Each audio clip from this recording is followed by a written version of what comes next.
हाँ दोस्तों नमस्कार। आज जो है मैं आप लोगों को कोई फिजिक्स का क्लास लेने के लिए नहीं बल्कि कुछ यूँ ही बातचीत करने के लिए आपके सामने उपस्थित हुआ। पिछले 1-2 दिनों से कुछ मेरे शिक्षक मित्र भी, कुछ विद्यार्थी भी थोड़ा परेशानी भरे मैसेज कर रहे थे, बात कर रहे थे। कुछ लोग बहुत ज़्यादा डिप्रेस्ड हैं, बहुत ज़्यादा चिंतित हैं, है ना। थोड़ा स्वाभाविक भी है, अभी जैसे कोरोना के वजह से लॉकडाउन पीरियड भी बढ़ गया है, तो अपने आप कुछ चीज़ें होती है ना जो स्वाभाविक होता है कि थोड़ा सा स्ट्रेस आता है ना। लेकिन एक बात ये भी है कि कुछ लोग ज़्यादा जो है, चाहे वो थिंक करने के वजह से या उनकी ज़रूरतें वैसी हो, वो कुछ ज़्यादा डिप्रेस्ड हो जाते हैं, परेशान हो जाते हैं। एक बिल्कुल ही नवोदित शिक्षक, मतलब कि जस्ट वो कुछ ही दिन पहले पढ़ाने के टीचिंग फील्ड में आए थे और कुछ इस तरह से उन्होंने बातें कही कि जैसे लग गया है कि वो पूरी तरह से टूट गए हों। तो मुझे लगा कि उनको तो मैंने समझाया फ़ोन पे भी, लेकिन मुझे लगा कि हमको सबके सामने आना चाहिए और हम लोगों को आपस में शेयर करना चाहिए। ऐसे भी इस लॉकडाउन पीरियड में तो हम लोग कहीं जा नहीं रहे, तो आपसे मुझे बातचीत का एक अवसर मिला। देखो, परेशानियां जो है ना वो तो ऑल टाइम बना हुआ है, कारण कि जहाँ पे बहुत ज़्यादा उम्मीद है, एक्सपेक्टेशन है, वहीं पे तकलीफ भी है ना। लेकिन एक चीज़ जानो, थोड़ा कभी कभी लॉजिकल नहीं लगता है, लेकिन है तो पूरी तरह से लॉजिकल, कि तुम बेसहारा हो तो किसी का सहारा बनो, तेरा यहाँ खुद ही सहारा मिल जाएगा। ठीक ना, ये गाना के लाइन सुने हो। कभी कभी ये लगता है कि मैं खुद बेसहारा हूं, मैं किसी का सहारा क्या बन सकता हूं। देखो एक बात बता दें, जब तुम किसी और के बारे में सोचते हो ना,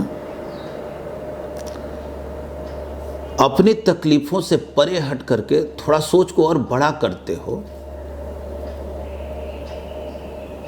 तो तुम्हारे लिए भी मदद के रास्ते खुलते हैं। ठीक है, तुम कहोगे ये तो सैद्धांतिक बातें हैं, इन बातों से सर होता क्या है। हाँ, लगता है, बिल्कुल लगता है कि सैद्धांतिक बात है। लेकिन एक चीज़ देखो, तुमने आज तक जो भी अर्जित किया, जिस रूप में भी, सबसे ज़्यादा किनके साथ शेयर किए हो? अपने फैमिली मेंबर, है ना, अपने अगर बच्चे हैं, भाई हैं, बहन है, परिवार है ना, जनरली। और कुछ लोगों को तो चाहे कितना भी हो जाए,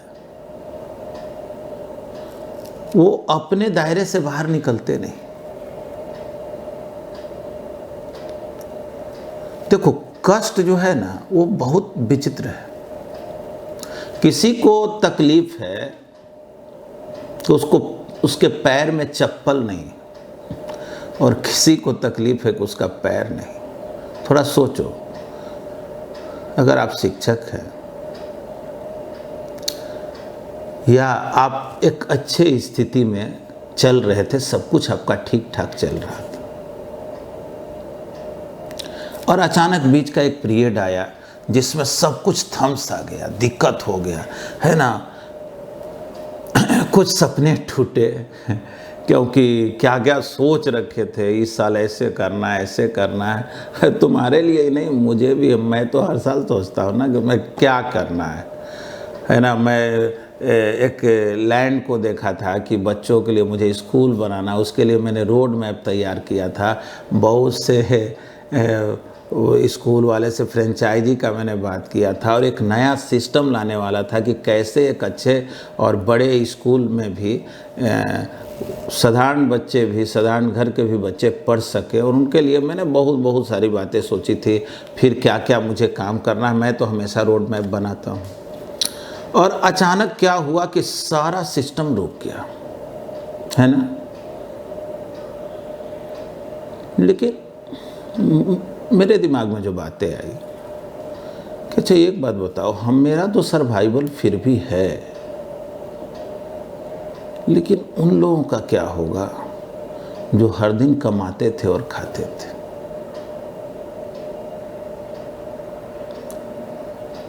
बेचारे तकलीफ में तो वो सबसे ज़्यादा है, लेकिन चूंकि अपनी तकलीफ़ें जो है ना वो हिलोर मारता है, वो दिखता है ना, वो महसूस होता है, तो वो थोड़ा बड़ा लगता है। लेकिन बस सोच के दायरा जब बढ़ाओगे ना तो कुछ रिलैक्स महसूस करने लगोगे, तुम्हें अच्छा लगने लगेगा कि नहीं, अरे यार हम बहुत कम तकलीफ में हैं। मुझे तकलीफ केवल चप्पल की ही है, किसी का तो तकलीफ पैर की है। अरे हो सके तो मैं किसी के काम आऊं। अरे ज़िंदगी भी क्या है, ज़िंदगी देखो एक टाइम पीरियड है, टाइम इंटरवल है ना, हिंदी में कालखंड कहो। और एक समय के छोटे से टुकड़े में मुझे जीना है ना। अगर तुम कहो, मैं उपदेश देने तो नहीं बैठा हूँ, तो कहोगे कि अरे भाई क्या लेकर आए थे, क्या लेकर जाओगे। चलो है ना, स्वाभाविक सी बात है, लेकर आए हैं लेकर जाएंगे ऐसा तो नहीं है, लेकिन जिंदगी तो जीना है ना। और परिस्थिति चाहे जैसे भी हो, सोच तो बेहतर ही रखना है, पॉजिटिव ही रखना है। और जब तुम पॉजिटिव सोच रखोगे ना तो इस हालात में भी अपने आप को बहुत तकलीफ में तुम ले जाने वाले नहीं। और एक चीज़ जानना, दुनिया में कोई भी चीज़ परमानेंट नहीं है, हर चीज़ बदलता है ना। पहले भी, बहुत पहले भी महामारियां आए हुए हैं इस पृथ्वी पे, बहुत तरह के युग रहे हैं, बहुत तरह के बदलाव को लोग देखे हैं। अगर मैं मान लूँ ना यार मैं तो एकदम ग्रेट पर्सन हूँ, मेरे से बड़ा कौन। बहुत से बच्चा जो है ना कमेंट में लिख देता है, सर आप तो गॉड हैं, तो आप ये हैं वो हैं। देखो वो सब बातें ठीक है तुम्हारे लिए, तुमको मेरे को रिस्पेक्ट देते हो अलग बात है, मैं उस तरह के गलतफहमियों में पढ़ता नहीं हूँ। मैं एक सिंपल इंसान हूँ, और मेरा सोचने का तरीका जो है ना, एक इंसान का जो बेहतर तरीका हो सकता है, शायद मुझे लगता है कि मैं वैसे सोच पाता। कारण कि देखो सोच बदलेगा ना तो समाज बदलेगा, सब कुछ बदलेगा, देश बदलेगा, दुनिया बदलेगी, है सब कुछ तो सोच पे ही है। तो कोई भी चीज़ परमानेंट नहीं है, सुने हो ना कल और आएंगे नगमों की खिलती कलियां चुनने वाले, मुझसे बेहतर कहने वाले, तुझसे बेहतर सुनने वाले। कोई मुझको याद करे क्यों, कोई मुझको याद करे, मगरूर जमाना मेरे लिए क्यों वक्त अपना बर्बाद करे। यानी देखो हम लोग जब पटना आए थे ना 1988 में, तो सुनते थे, फिजिक्स के एक टीचर हैं, फिजिक्स के उस समय के महानतम शिक्षक थे Akhtar sir, SK Sinha sir, SC Verma sir, है ना। उनकी दीदार नहीं हो पाती थी, आदमी देखना चाहता था कि वो दिखते कैसे। समय बदला, सब कुछ बदला। आज से 40 साल पहले भी लोग IT करता था, 40 साल बाद भी लोग करेगा। मतलब आईआईटी हो, मेडिकल हो, कोचिंग हो, शिक्षा हो, वो कोई व्यक्ति विशेष पे निर्भर नहीं करता है। अगर व्यक्ति पे निर्भर करता तो न्यूटन के जाते फिजिक्स खत्म हो जाता, आइंस्टाइन के जाते गारंटीड खत्म हो जाता कि पूरी तरह से साफ नहीं हो जाएगा। बिल्कुल नहीं, एक प्रक्रिया है, वो तो बदलना है। इसलिए उसके बारे में जो है ना बहुत ज़्यादा सोचो ही नहीं, एक बदलाव के प्रक्रिया से है। और बस इतना सोचो कि आज तक तुम जिन लोगों के लिए किया, शायद वो तुम्हें कितना प्यार दिए, इसका अगर तुम आकलन करोगे तो तुझे लगेगा कि मैंने जिन लोगों के लिए इतना कुछ किया, शायद उन लोगों ने मुझे बहुत सम्मान भी नहीं दिया। लेकिन मैं थोड़ा सा दायरा तुम्हारा बढ़ाना चाहता हूँ। समझो तुम्हारे पास 4 रोटियां हैं, है ना, तुम भूखे हो, और सपोज करो तुम्हारे पास 3 ऐसे भी व्यक्ति हैं वो भी भूखे, और अगर उनको देखने के बाद भी अगर तुम उन 4 रोटियों को खा जाते हो तो बहुत ही दुख की बात है। लेकिन फिर कहोगे कि हम भी तो भूखे हैं। हाँ बिल्कुल, इसमें कोई दो राय नहीं। लेकिन एक बात तुम्हें बता दें, अगर उन 3 व्यक्तियों को एक रोटी तुम दे देते हो और 1 रोटी ही तुम खाते हो, तो तुम्हें पता नहीं है उस 1 रोटी की ताकत उस 4 रोटी से ज़्यादा है। क्योंकि जो तुम्हारे मन को सुकून मिलेगा ना, जो तुम्हारे सोच की ताकत मिलेगी ना, वो उन रोटियों में जो मौजूद विटामिन है ना, वो 4 रोटियों के विटामिन तुमको नहीं दे पाते। इसीलिए जानते हो, जो लोग बहुत बेहतर तरीके से सोचते हैं ना, वो लोग बीमार भी बहुत कम पड़ते हैं, जल्दी उनको बीमारियां नहीं घेरती है।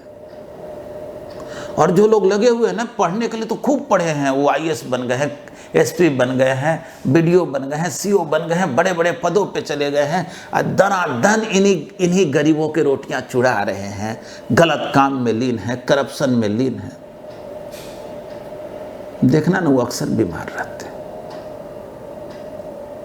क्योंकि मानसिक रूप से वो विकृत होते हैं।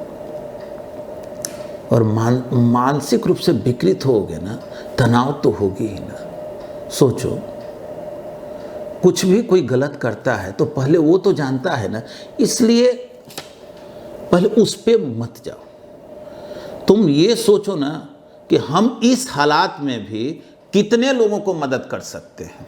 अगर ये सोच बना लोगे तो मुझे लगता है कि बहुत जल्दी तुम ये महसूस करोगे कि अरे मेरा भी कुछ बहुत बेटर होने लगा, मेरा मन बहुत खुश रहने लगा, और एकदम कुछ परिवर्तन तुरंत महसूस करने लगोगे। और जानते हो, मेरा जो खुद का एनालिसिस है अपने सोसाइटी समाज को लेकर के, थोड़ा तुम डिफर कर सकते हो, लेकिन मुझे ये लगा कि हम लोग बहुत अनादि काल से ही अपने ही देश को बहुत कमजोर करते गए। एक वर्ण व्यवस्था बना दी है। वर्ण व्यवस्था में हमने क्या किया, कुछ लोगों को इस तरह से दमित किया, शोषित किया, तुम मेरे कुआं से पानी नहीं पी सकते हो, तुम ये नहीं कर सकते हो, छुआछूत वगैरह वगैरह वगैरह।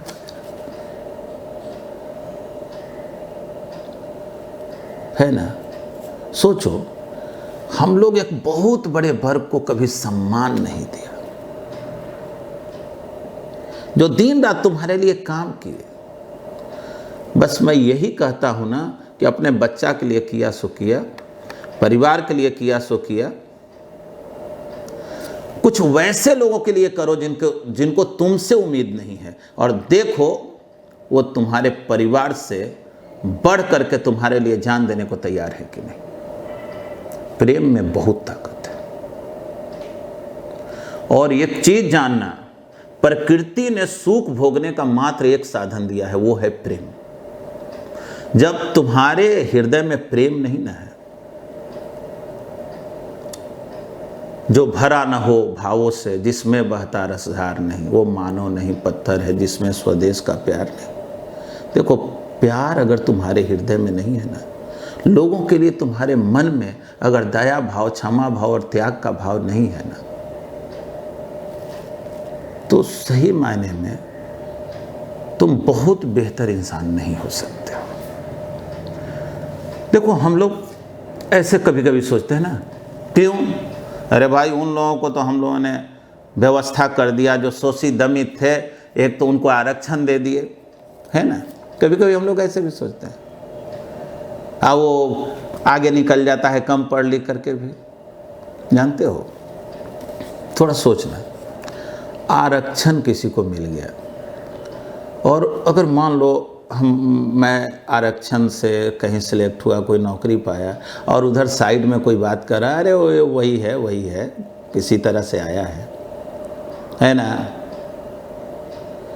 क्या तुमको लगता है, उनको नहीं लगता है कि तुम जैसे उनको भीख दे दिए हो?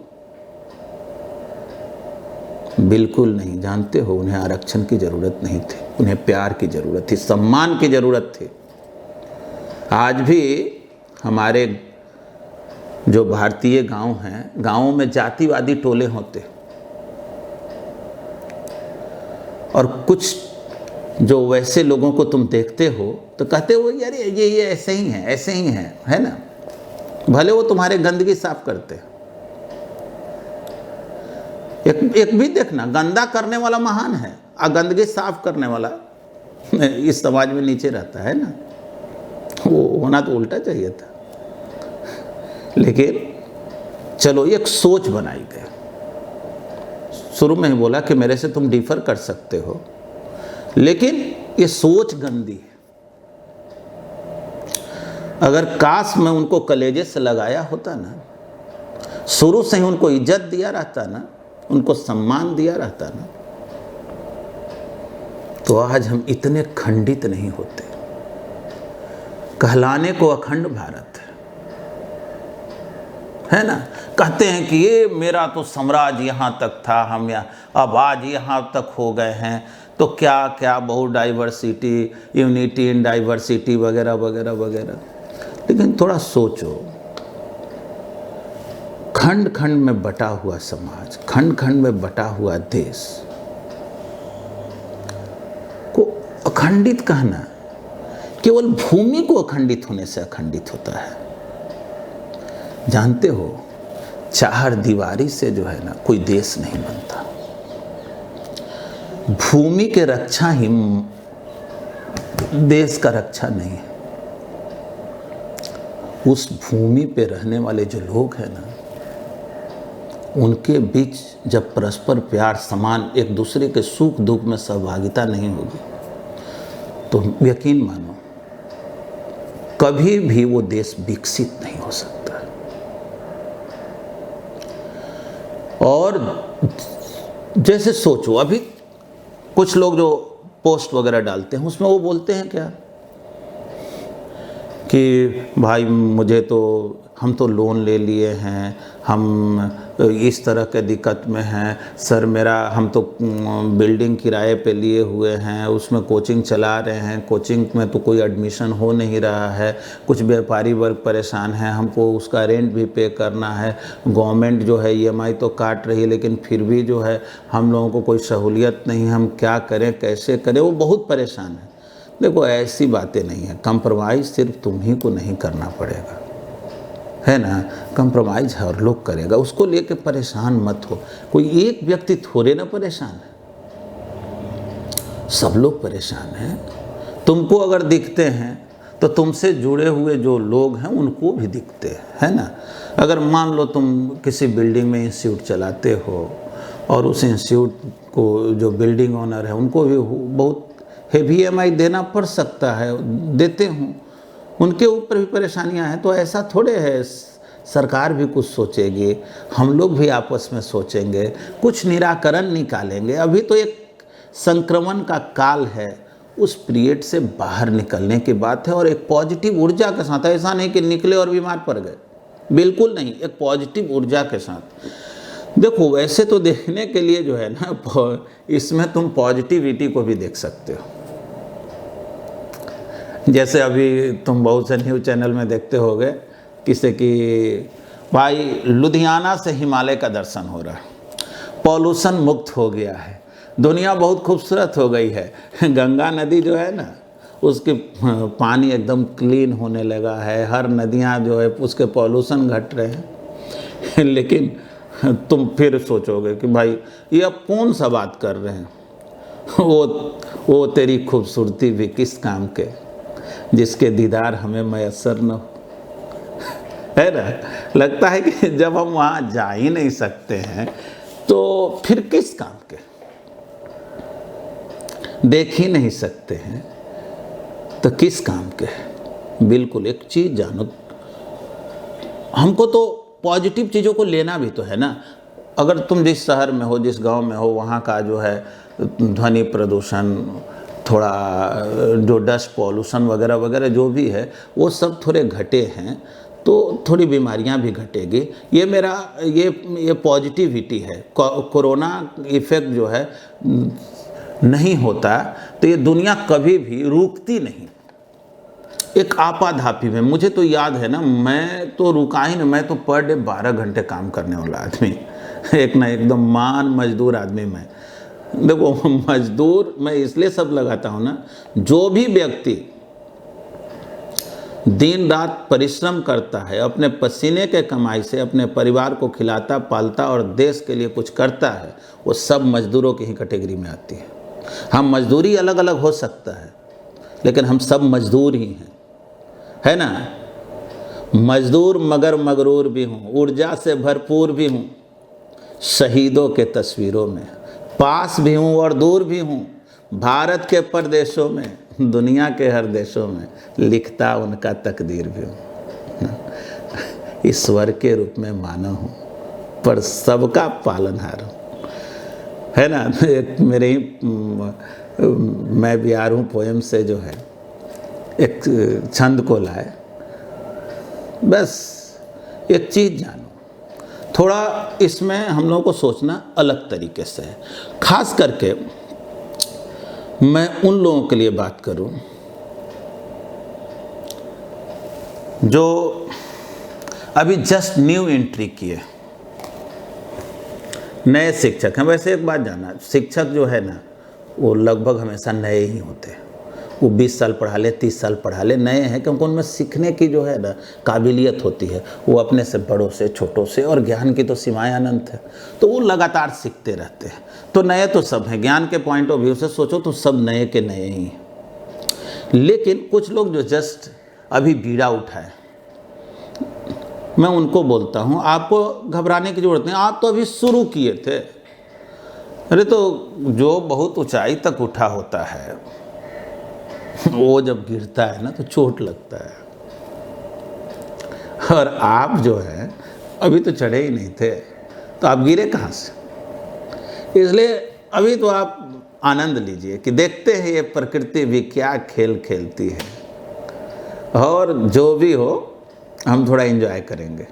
अब उन लोगों के जो मैं थोड़ा अलग टाइप के परेशानियों पे डिस्कस कर रहा हूँ, मैं बता रहा हूँ कि मैं आपको कोई ज्ञान नहीं दे रहा हूँ, बल्कि मैं अपने सोच को व्यक्त कर रहा हूँ, और मैं आपसे कन्वर्सेट करना चाहता हूँ, मैं आपसे बात करना चाहता हूँ। आप लोग जो कमेंट वगैरह में लिखते हैं उसको मैं पढ़ता हूँ, देखता हूँ, और मुझे ये लगता है कि अगर शायद मैं इस पीरियड में भी आपका कुछ काम आ जाऊँ तो इससे बढ़िया बात है नहीं।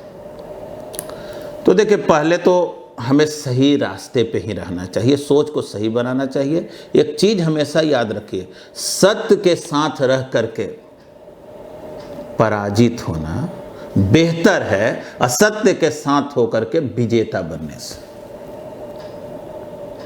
इसलिए रहेंगे तो हमेशा सत्य के साथ, अब चाहे जो हो। और फिर छीन जाएगा सब कुछ, बर्बाद हो जाएगा, नष्ट हो जाएगा, तो फिर सोचेंगे ना कि यार देखो, तुम याद करो तो भगवान बुद्ध के पास तो सब कुछ था, है ना, राजपाट, रानी, सब चीज़ मौजूद था। और उस सब चीज़ को छोड़ दिए सारी दुनिया पूछती है, सारी दुनिया मानती है, और एक हम लोग हैं जो सोचते हैं ये इतना जमा हुआ, इतना जमा हुआ। याद रखना, इंसान जो है ना, जमा करने से महान नहीं होता। कौन कितना त्याग कर सकता है ना, जो त्याग है ना वही महानता का पैमाना है। जो जिसका त्याग जितना बड़ा हो वही ग्रेट है। तुम कहोगे त्याग का मतलब थोड़े ना धन की त्याग होती है। तुम अगर श्रमदान कर रहे हो, वैसे लोग जो तुम बीड़ा उठा लिए हो कि जो बच्चे कचड़ों में कागज चुन रहे हैं, बीन रहे हैं, जो लोग वंचित शोषित आज तक हैं, मैं उनके लिए काम आऊंगा। तुम उनको काम तो आ सकते हो, तुम्हारे पास शिक्षा है ना। तुम सोचो ना, मुझे एक बहुत शानदार भारत बनाना है भाई, और हर बार हम दूसरे ही पे आश्रित थोड़े ना रहेंगे। ये सरकार आएगी तो ये प्रोजेक्ट लाएगी, अरे उन्हें तो अपना चलाना है, ठीक है, वो भी अपना सोचेंगे, नीति नियम बनाएंगे, करेंगे, और लोकतंत्र है, उनको भी वोट की व्यवस्था करना है। ये तो और आपका दिमाग खराब हो जाता है जब आप न्यूज़ चैनल बैठ करके देखने लगते हैं। न्यूज़ चैनल पे पता ही नहीं चलता है कि वो बताना क्या चाह रहे हैं, करना क्या चाह रहे हैं। वो तो देखने के बाद तो तुम समझ लो कि शुरुआत दौर में तो हम भी फॉलो कर रहे थे चैनल वगैरह को, थोड़ा देखे कुछ दिन के बाद लगा कि पता नहीं सर फट जाएगा कि क्या हो जाएगा, ये क्या होने लगा और किस तरह का मैसेज। अरे इस काल में न्यूज़ रिपोर्टर्स का बहुत बड़ा रोल होता था। जो ये रोल होता ना कि फलाने जगह टेस्ट सेंटर है, भाइयों इस शहर में यहाँ है, इस शहर में यहाँ है, और देखिए किसी के साथ भी कोई भेदभाव नहीं है, सब कोई मिलजुल करके, और देखिए ये अच्छे काम कर रहे हैं, यहाँ आ करके तुम केवल निगेटिविटी परोसो, गंदे चीज़ों को परोसो, गलत चीज़ों को परोसो। हो सकता है, पता नहीं, वो आग लगाने के लिए भी तुम्हें शायद कुछ मिलता हो, लेकिन ये देश के लिए कतई अच्छी नहीं। देश जो है ना सौहार्द और प्रेम से ही आगे बढ़ सकता है। सोचो, मान लो तुम जिस बिल्डिंग में संस्था को चलाते हो, और उस बिल्डिंग के तुम्हारे जो हाउस ओनर हैं, मकान मालिक हैं, वो भी देख रहे हैं कि तुम कुछ अर्न नहीं कर रहे हो, तो क्या वो तुम्हारे साथ कुछ भी कंप्रोमाइज़ नहीं करेंगे? और तुम दोनों के बीच जब सौहार्द होगी, प्रेम होगी, तो समस्या का निदान निकलेगा कि नहीं निकलेगा? लेकिन तुम केवल अधिकार के बात करोगे, कर्तव्य के बात नहीं करते हो। सोचो, मुझे तो ये लगता है ना कि अधिकार से बड़ा मेरा कर्तव्य होता है।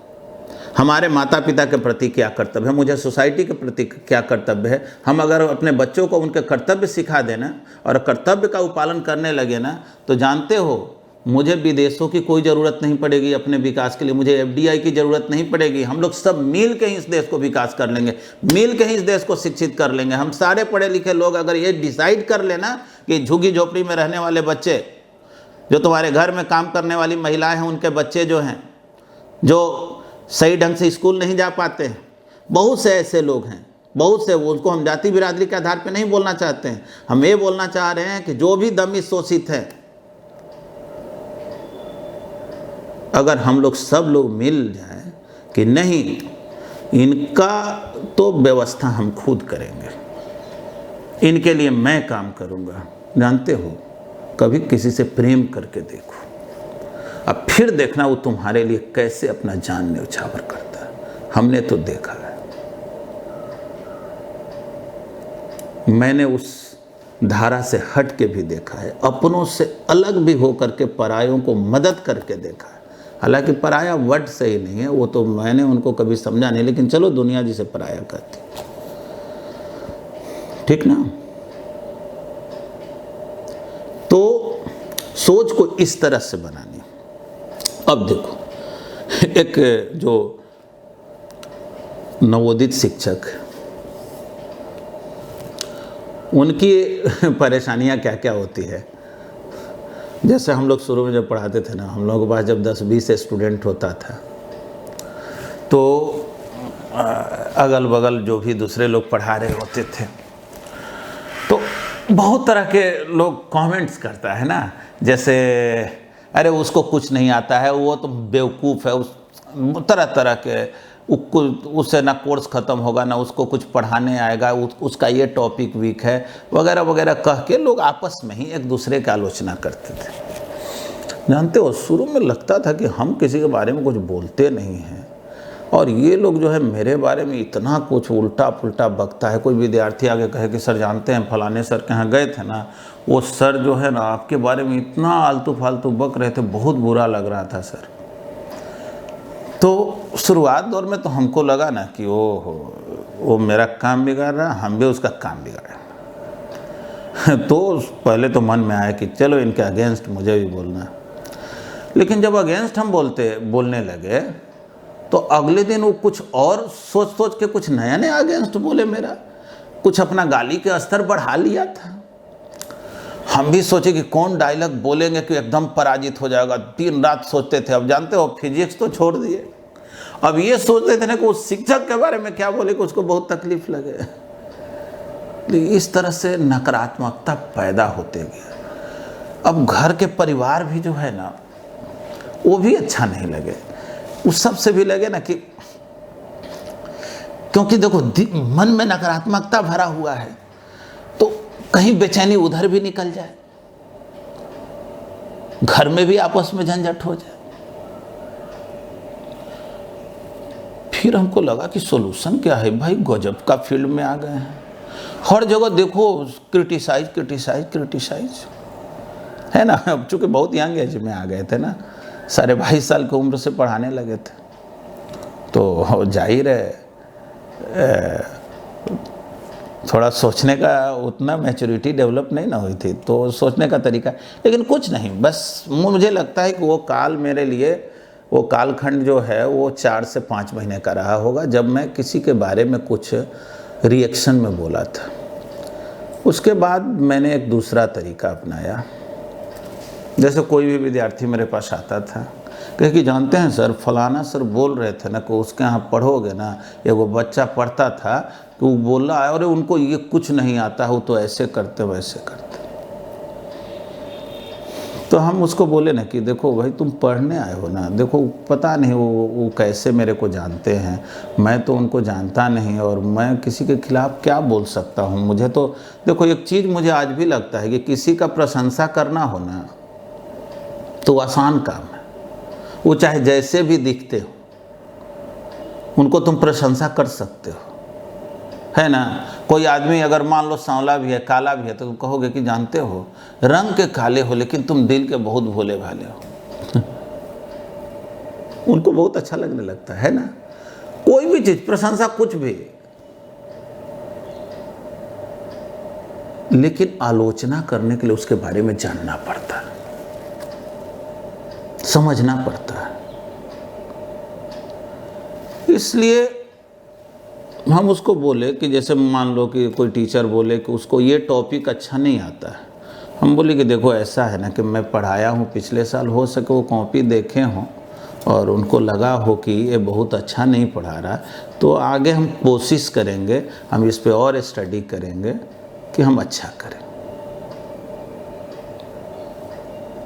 फिर कोई आके बोले तो मैं बोलता था कि देखो यार ये सब बातें मत करो, तुम लोग पढ़ने लिखने ना आए हो, छोड़ो इन चीज़ों में क्या लगा हुआ है। तो बोला नहीं सर आप मेरे गुरु हैं, आपके खिलाफ कोई बोलता है तो मेरा एकदम खून खोल जाता है। हम बोले जी वाले वो भी तो गुरु ही है ना, गुरु के प्रति मन में सम्मान विकसित करो, मेरे लिए नहीं, गुरु वो भी हैं। ठीक है थोड़ा मैच्योरिटी लेवल का फर्क हो सकता है, या ये भी तो हो सकता है कि वो सच बोल रहे हों, ये भी तो हो सकता है कि शायद मैं गलत हूँ, मेरे को उस पर विचार भी तो करना चाहिए। कोई तुमको आलोचना करता है तो इसका मतलब क्या होता है, वो तुम्हारा विरोधी ही होता है। आलोचक तो अच्छे भी होते हैं। निंदक नियरे राखी आंगन कुटी छवाए, बिन साबुन पानी बिन निर्बल करे सुभाए। निंदा करने वाले को ना घर में आंगन कुटिया छवा करके रखा जाता है, आंगन में रखा जाता है। क्यों? कि वो तुम्हारे कमियों को बताएगा और हम अपने कमियों को सुधारेंगे, और सुधारेंगे तो विकसित कौन होगा? मैं हूँगा, बेहतरी तो मेरा होगा। इसलिए उस पे तो जाना ही नहीं। ये कौन आदमी जो है हम पर क्या कह रहा है, हाँ जरूर वो जब प्रशंसा भी करेंगे ना तो सोचेंगे कि कहीं ऐसा तो नहीं कि ये नकली प्रशंसा कर रहा है। क्योंकि देखो, नकली असली प्रशंसा समझ में आ जाता है। कोई झूठ मूठ के तुमको अचानक कहने लगे ना कि सर आप तो एकदम क्या सुपरस्टार दिखते हैं, तो समझ में आता है तुम्हारे नज़रिया अलग है। या कुछ लोग जो है ना बिना मतलब के कुछ ऐसा बात कहेंगे जो तुम्हारे पास है ही नहीं। कुछ लोग एडमिशन कराने आते हैं, मेरे से बोलते हैं सर आपको तो मैं देखता हूँ ना तो मुझे स्वामी विवेकानंद याद आते हैं। हम बोले कि माफ़ कीजिए हुजूर, कहाँ आप हमको मिला रहे हैं और किन से मिला रहे हैं, है ना? चलिए बताइए आपका काम क्या है। मैं नहीं हूँ, मुझे मालूम है ना? तो वो अपने दायरा को थोड़ा समझना है कि जो प्रशंसा भी कर रहे हैं ना उनके में लीन नहीं हो जाना है। अगर मान लो कि कोई व्यक्ति मुझसे कहे सर आप फिजिक्स जानते हैं, आपको तो मैं एकदम डायरेक्ट जो है ना इसरो में और नासा सेंटर में भेजता हूँ, आप वैज्ञानिक के काम कीजिए, मैं जानते हो हाथ जोड़ लूँगा। मुझे उतनी फिजिक्स नहीं आती है, मैंने मिसाइल बनाना नहीं सीखा है। मुझे तो थोड़ी बहुत आती है जो मैं लोगों को सिखा पाता हूँ। मैं उस गलतफहमी में नहीं पड़ सकता, झूठे प्रशंसा में नहीं पड़ सकता, और ना ही मैं अपने आलोचकों को बुरा कह सकता हूँ। क्योंकि आलोचक ही तो हैं जिनके बदौलत मैं निखर करके आया हूँ। मैं जो कुछ भी हूँ मैं उनके बदौलत हूँ जिन्होंने मेरी आलोचना की है। और हाँ, उन लोगों को मैं धन्यवाद देना चाहूँगा जो लोग मुझे बुरे वक्त में भी मुझे ढाढ़स बंधाया है, मुझे काम करने के लिए ताकत दिया है। हाँ, तुम्हारे जब प्रशंसा के शब्द आते हैं, है ना, आत्मविभोर मैं भी होता हूँ। मेरे को लेकर के तुम्हारा जब सोच हम देखते हैं और अगर लगता है कि वाकई में मैं उस सोच को रिफ्लेक्ट कर रहा हूँ, तब मुझे लगता है कि हाँ शायद मैं बेहतर सोच रहा हूँ। और ऐसे भी तुम्हें बता दूँ, ये सोच चाहे जेनेटिक भी आया हो। मेरे फादर फ्रीडम फाइटर थे। 19 साल के उम्र में 1942 के आंदोलन में वो जेल में थे। और जानते हो, उनको डायरी लिखने की आदत थी। आज़ाद भारत को लेकर के उन्होंने जो सपना देखा था ना, वो क्या गजब का था कि भारत जब आज़ाद होगा, है ना, तो क्या होगा भाई, तो सबको एक ऐसा प्लेटफॉर्म मिलेगा कि हर व्यक्ति अच्छे से पढ़ लिख सके। हॉस्पिटल ऐसा होगा कि हर व्यक्ति का एक उत्तम इलाज हो सके। उन्होंने कभी कल्पना नहीं किया था कि अमीरों के अस्पताल होंगे, गरीबों के अस्पताल होंगे, अमीरों के स्कूल होंगे, गरीबों के स्कूल होंगे। उन्होंने तो भारत के लिए सोचा था। और वो इतना बेहतरीन एक सोच रखे थे ना, शायद मुझे लगता है कि कहीं ना कहीं वो चीज़ मेरे मस्तिष्क में आया हो, उनके माध्यम से आया हो, या समझो उनके जगह पे मैं बैठ कर के बोल रहा हूँ। कभी लगता है कि उन्होंने कुछ ज़्यादा सोच लिया क्या? नहीं, उन्होंने ज़्यादा नहीं सोचा था, उन्होंने सही सोचा था। और ये बिल्कुल मुमकिन है। लेकिन जो भी नीति नियम बनाने वाले लोग हैं, मुझे नहीं लगता है कि उन्होंने इस तरह के सोच दिखाने की कोशिश की है। चलो, मैं उन सब बातों को नहीं करना चाहता। मैं कहना चाह रहा था कि देखो, जब उस आलोचना के दौर था, बहुत ज़बरदस्त आलोचना हो रही थी, है ना, चारों तरफ से, तो मैं उसको कैसे काउंटर बैलेंस किया? उनके खिलाफ तो मैं बोलना छोड़ दिया। उल्टे ज़रूरत पड़ता था तो एक दो उनके बारे में अच्छे बात बोल देता था, और नहीं हुआ तो खामोश रहता था। धीरे धीरे जानते हो क्या हुआ? मेरे विरोधी घट गए। मुझे तो लगता है कि अब कोई विरोधी ही नहीं बचे, क्योंकि मैं तो किसी से विरोध करता, मेरे को तो कोई व्यक्ति से विरोध हो ही नहीं सकता है। हाँ, उनके सोच से, उनके कार्यों से सहमति असहमति हो सकती है ना। कोई व्यक्ति का विरोध किस बात की करना है, वो अच्छा करेगा तो प्रशंसा करेंगे। हम जो है ना वो ऐसा नहीं है कि आपके हैं, आप जो करो मैं आपके साथ हूँ, नहीं, मैं आपके साथ तो हूँ, इसमें कोई दो राय नहीं है। लेकिन आप जब कुछ गलत करेंगे ना तो थोड़ा मैं असहमति जता सकता हूँ, हो सके कभी कभी खुलेआम भी, कभी कभी आपसे मिल करके भी, ठीक है। देखो तो क्या करें जो नए शिक्षक हैं, देखो करना कुछ नहीं है। हमने क्या किया, जो मैं अपना बता रहा हूँ। मान लो मेरे पास 20 बच्चे थे, अब हम क्या करते थे ना, मेरे पास होल टाइम तो वर्क था नहीं, इसलिए मैं उन बच्चों को कहता था ना, थोड़ा जीएससी ग्राउंड में आ जाना, सब हम लोग साथ में मिलकर क्रिकेट खेलेंगे। आज भी मुझे याद है, मेरा वो चेला अगर सुने कहीं भी और तुम मेरे से संपर्क करने का कोशिश करना, वो जक्कनपुर के जनता रोड में रहता था, वीर अभिमन्यु, IIT कानपुर से पढ़ा, बाद में शायद वो जर्मनी गया।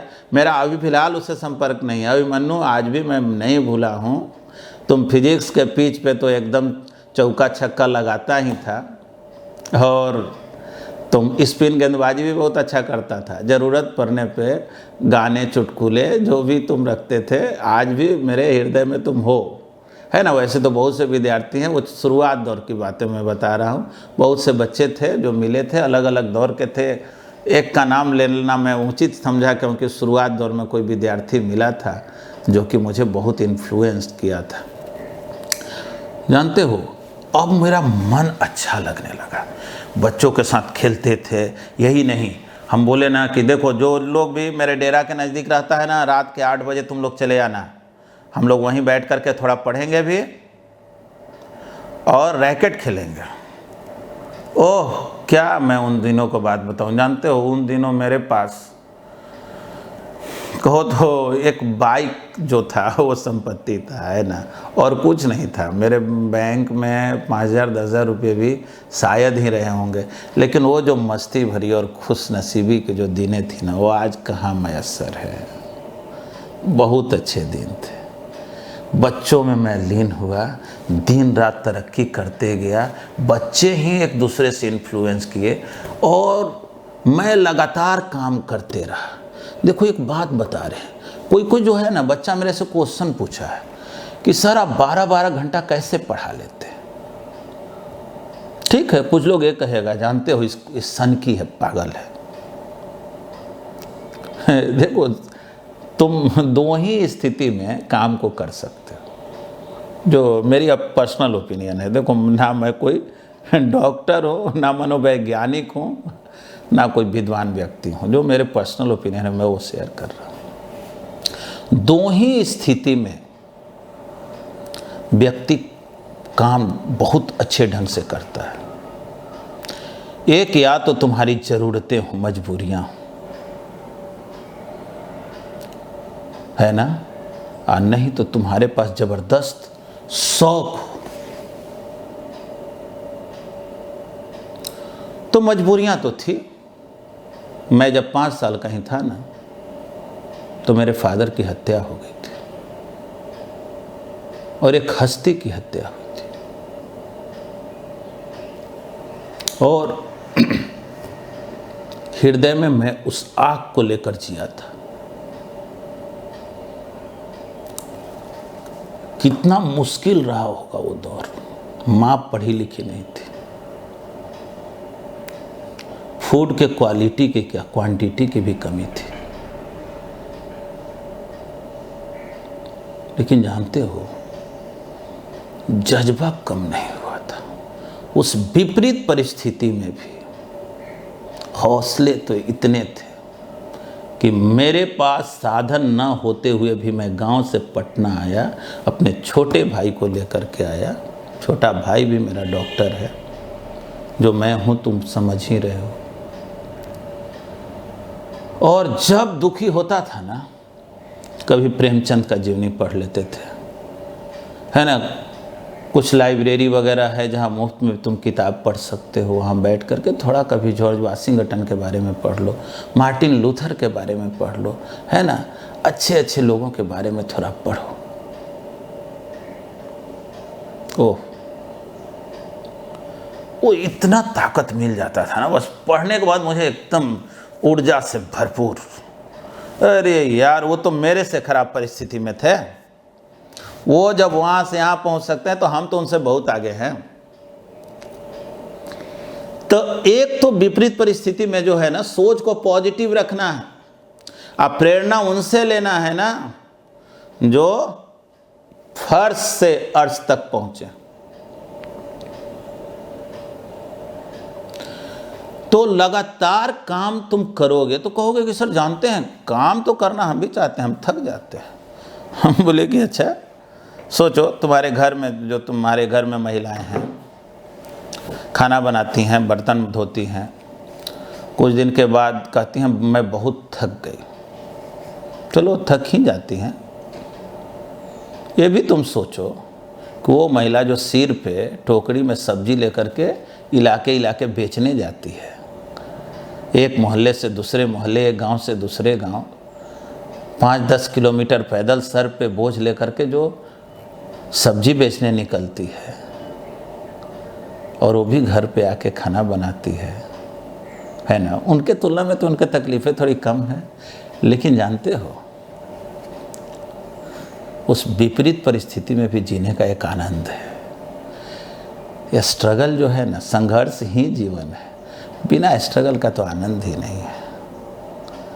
और वही स्ट्रगल का पीरियड याद करने का तो फिर परम सुख है कि देखो मैंने किन किन परिस्थितियों में किन किन रणनीतियों को अपनाया। तो जो सोर्स ऑफ एनर्जी तुम्हारा है ना, वो तुम्हारा सोच है, भोजन नहीं है। ये लोग कहेगा ना हम ये जूस पीते हैं, ये काजू खाते हैं, ये किशमिश खाते हैं वगैरह, मुझे तो आज भी पता नहीं, वो सब खाने का इच्छा ही नहीं हुआ। मुझे आज भी जानते हो ये इस पीरियड में जब भी बनाता हूँ तो मुझे अपने विद्यार्थी जीवन के अपने हाथ से बनाए हुए जो खाना था ना, उससे बेहतर खाना आज भी नहीं लगता, यकीन मानो मैं जो कहता हूँ। और बहुत न्यूट्रिशन भी बहुत है, लगता है कि उसमें नहीं होता होगा, लेकिन फिर भी मिला जुला के उतना तो है। लेकिन हाँ, एक चीज़ तो है ना कि कुदरत ने ऐसी शायद सोच नियामत की जिससे कि कम खाने पे भी पूरी ताकत मिली रहती है। यकीन मानो मैं लगातार काम इसलिए कर पाता हूँ, मुझे लगता है ना कि लगातार काम कल मेरी ज़रूरत थी और आज मेरा शौक। शौक क्या है? मैं कहता हूँ कि मैं ये देखना चाहता हूँ कि अपने बदौलत मैं इस दुनिया को कितना बदल सकता हूँ, क्या क्या कर सकता हूँ। बहुत सारे प्लान्स हैं, मैं उनको नहीं रख सकता, क्योंकि जब तक कोई एग्जीक्यूट नहीं हो तो उसका कोई आनंद नहीं है ना, कारण कि फिर बहुत दिक्कत हो जाता है। दूसरी बात है कि जब आप विद्यार्थियों के साथ हिल मिल जाते हैं, उनके बारे में सोचने लगते हैं, तो वही तो बात बताए, जब तुम किसी का सहारा बनते हो ना, फिर चारों तरफ से ऐसा रस फूटने लगता है, लोग आने लगते हैं, आपके नज़दीक आकर के प्रस्फुटित होने लगते हैं, वो इतने आनंदित होते हैं कि बस तुम्हारा तो कारवां एकदम चल निकलता है, बस आगे बढ़ते जाओ। एक चीज़ जानो, तुम सोचोगे ना सर मेरे पास तो मात्र 20 ही स्टूडेंट है और कितने शिक्षक हैं उनके पास, 1-1 हज़ार बच्चे हैं, 2-2 हज़ार बच्चे हैं, है ना। हाँ, हम तो बहुत कम स्टूडेंट को पढ़ा रहे होते। अरे एक चीज़ सोचो, कभी 10-20 बच्चों को हम लोग भी पढ़ाए हैं। जब हम लोग आज से 30 साल 40 साल पहले जाते थे तो जो शिक्षक पढ़ाते थे आज तो नहीं पढ़ा रहे हैं, क्योंकि शुरू में ही बोले कोई चीज़ परमानेंट तो है नहीं, तुम भी कुछ दिन के बाद रिटायर करोगे।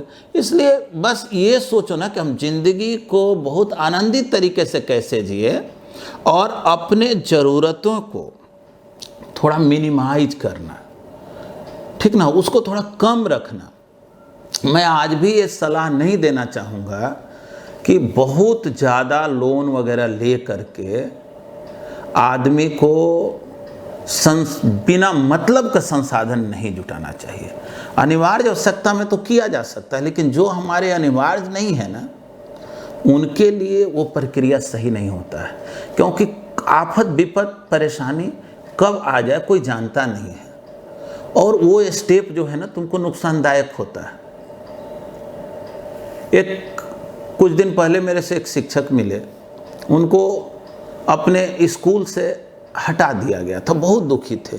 कहे संजीव जी मैं क्या बताऊं, मैं कार ले लिया था, फ्लैट ले लिया था, उसका हर महीने इतना EMI जाता है, लेकिन संजीव जी हम तो क्या बताएं, अचानक ऐसी हो गई बातें।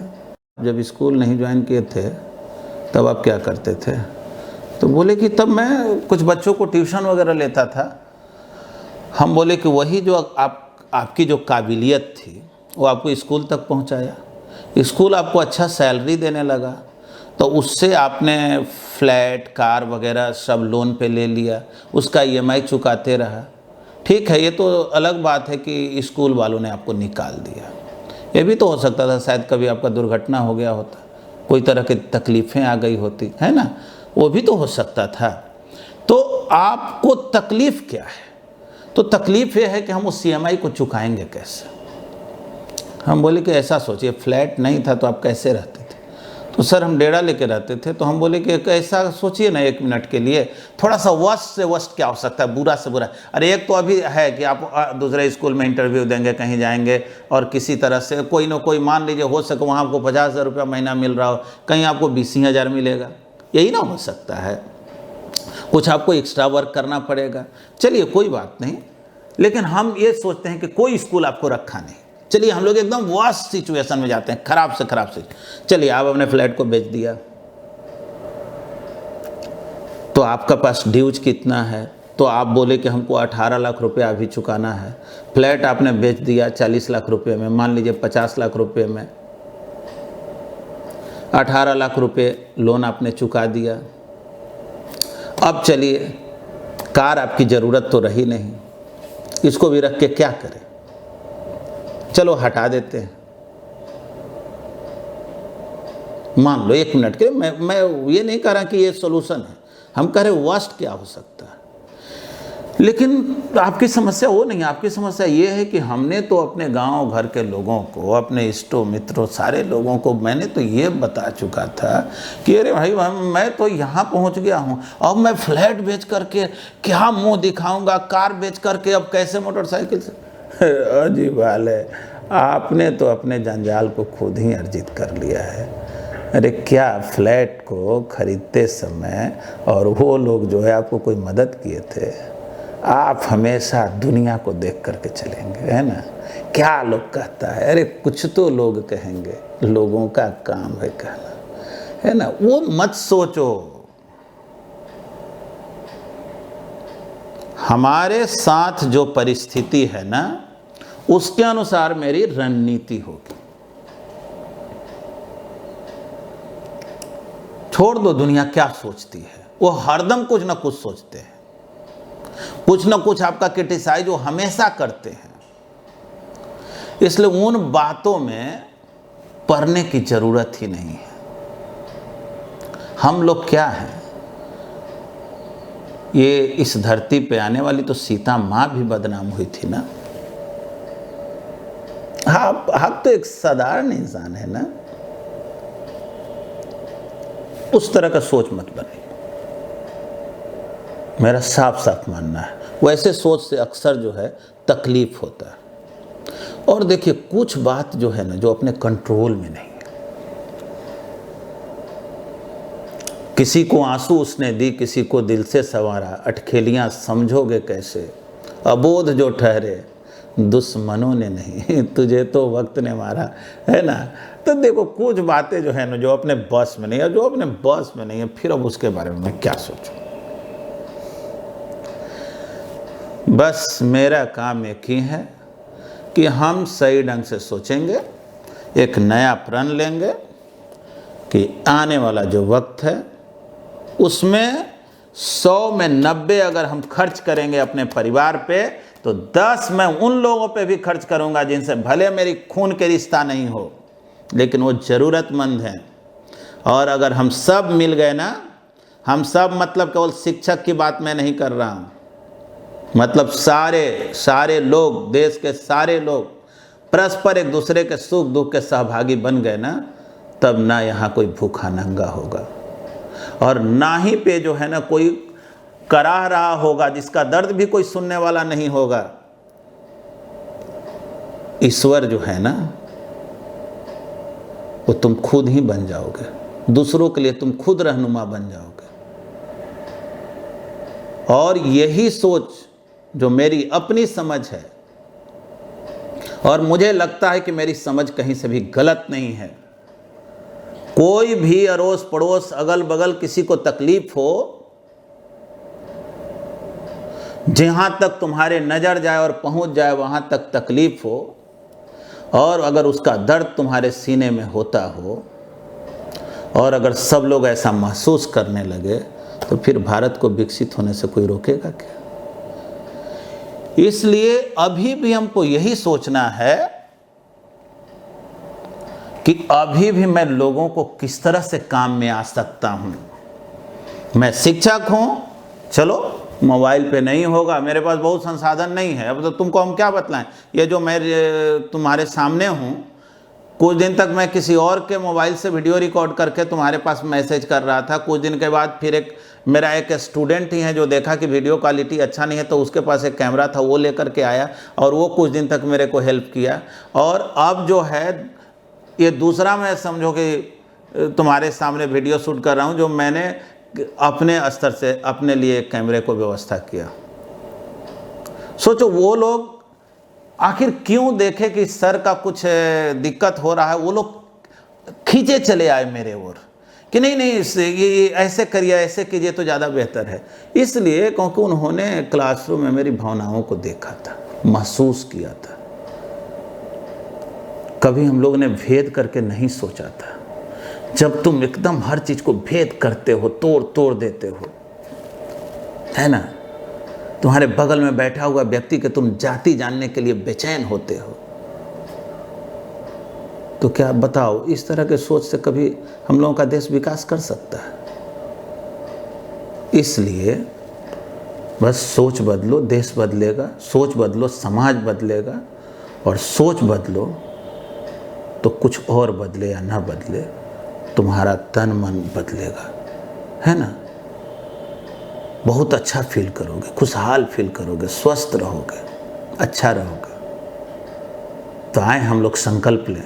इन्हीं चंद शब्दों के साथ मैं अपने वाणी को विराम देता हूँ, और अब संकल्प लेते हैं कि इस अवधि में भी हमारे पास जितनी भी संसाधन है, वो सारी संसाधन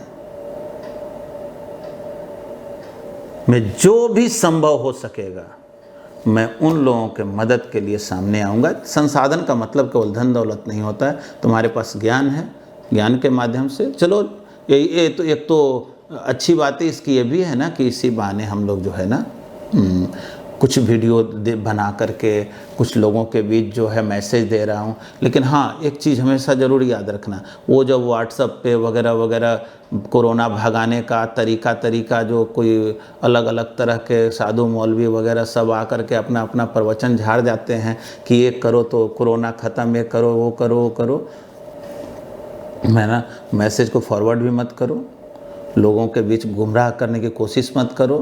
क्योंकि और कोई भी व्यक्ति जब तुम्हारे पास कोई नफ़रत फैलाने वाला, मजाक करने वाला, दूसरों को हंसी ठिठोली करने वाला, है ना, दूसरे पे हंसने वाला तुम्हारे तक मैसेज भेजे ना, कुछ करना या मत करना, उस मैसेज को तुम डिलीट कर देना। रिवर्स में उनको कोई जवाब देने की ज़रूरत नहीं है। वो कुछ दिन तक तुमको मैसेज भेजते रहेंगे, तुम रिप्लाई नहीं करोगे, ना पक्ष में ना विपक्ष में, तो धीरे धीरे वो कहेंगे इनएक्टिव आदमी है। वो भेजें, थोड़ा बहुत तुम देखा कि वो उल्टा पुल्टा कर रहे हैं, क्योंकि बहुत लोगों का तो काम है ना, और बस एक चीज़ बता दे रहे हैं लास्ट लाइन में तुमको बोल दे रहा हूँ।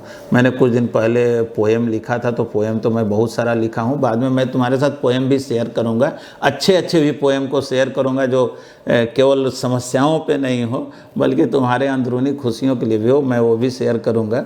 लेकिन मैं वर्तमान स्थिति में यही बोल रहा हूँ कि अपने देश में खास करके जो संवाद वाचक हैं, मतलब कि प्रेस रिपोर्टिंग जो लोग करते हैं, मैसेज देते हैं, एंकर हैं, है ना, जो लीडर जिनको लोग बहुत ज़्यादा सुनते हैं, उनको प्रेम से भरे मैसेज फैलाने की ज़रूरत है और लोगों से अपील करने की ज़रूरत है कि अपने से नज़दीकी लोगों को मदद करें। कोई मदद देखो पैसे से भी कर सकता है, कोई मेहनत से भी, कोई अनाज से, कोई अलग अलग तरीके से हम लोग एक दूसरे को मदद करें, इस बुरे वक्त से बाहर निकलें।